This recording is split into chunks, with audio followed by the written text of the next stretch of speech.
Covid के नए variant Omicron पर दुनिया भर में चिंताओं के बीच दक्षिण अफ्रीका के एक डॉक्टर ने इसके लक्षणों का खुलासा किया है। ये वे डॉक्टर हैं जो इस वेरिएंट से संक्रमित रोगियों का इलाज कर रहे हैं।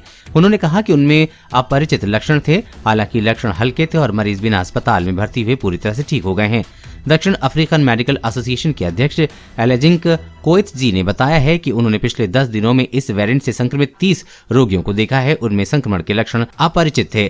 कोरोना के नए वेरिएंट ओमिक्रॉन को लेकर एएफपी से बातचीत में डॉक्टर एंजेलिक कोएत्सी ने बताया है कि ओमिक्रॉन रोगियों में अत्यधिक थकान, मांसपेशियों में दर्द, गले में खराश और सूखी खांसी ज्यादा देखी गई है। कुछ रोगियों में तापमान थोड़ा ज्यादा था। कोएत्सी ने स्वास्थ्य अधिकारियों को सचेत किया था कि देश में कोरोना की मौजूदा तस्वीर पुराने वेरिएंट डेल्टा से बिल्कुल अलग है। हालांकि उस वक्त तक वैज्ञानिक पहले ही वेरिएंट पर काम कर रहे थे। कोएत्सी ने कहा है कि हम ये नहीं कह रहे हैं कि आगे कोई गंभीर बीमारी नहीं आएगी, लेकिन अभी के लिए यहाँ तक कि जिन रोगियों को हमने देखा है उन्हें टीका नहीं लगाया गया है, उनमें भी हल्के लक्षण हैं।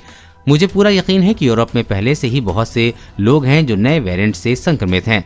कोएत्सी ने जिन रोगियों का इलाज किया उनमें ज्यादातर 40 से कम आयु के पुरुष थे और उनमें से आधे से कम ही वैक्सीन लगा चुके थे। दक्षिण अफ्रीका की हुई बदनामी। कोएत्सी ने कहा है कि ओमिक्रॉन वेरिएंट ने दक्षिण अफ्रीका की बहुत बदनामी की है, जिसके फलस्वरूप कई देशों ने देश के यात्रियों पर यात्रा के लिए पूर्ण प्रतिबंध लगाकर दक्षिण अफ्रीका को अलग थलग करना शुरू कर दिया है। दक्षिण अफ्रीका के शीर्ष स्वास्थ्य महासंघ ने इस पर चिंता व्यक्त की है। हमने की नए वेरिएंट की खोज। कोएत्सी एलेजिंक कोएत्सी, जो कि दक्षिण अफ्रीका मेडिकल एसोसिएशन के अध्यक्ष भी हैं, ने कहा है कि वैज्ञानिकों ने जो सतर्कता दिखाई है उसके लिए दक्षिण अफ्रीका की प्रशंसा की जानी चाहिए और उसकी निंदा नहीं की जानी चाहिए। एक टीवी चैनल से बातचीत में उन्होंने कहा कि मेरा संदेश ये है क्योंकि हमारे वैज्ञानिक बहुत सतर्क हैं और इस मामले में बेहद गंभीरता से काम कर रहे हैं। शायद ही उन यूरोपीय देशों ने इन लक्षणों के लिए गंभीरता दिखाई होगी। देश और दुनिया की हर अपडेट पाने के लिए चैनल को सब्सक्राइब करें।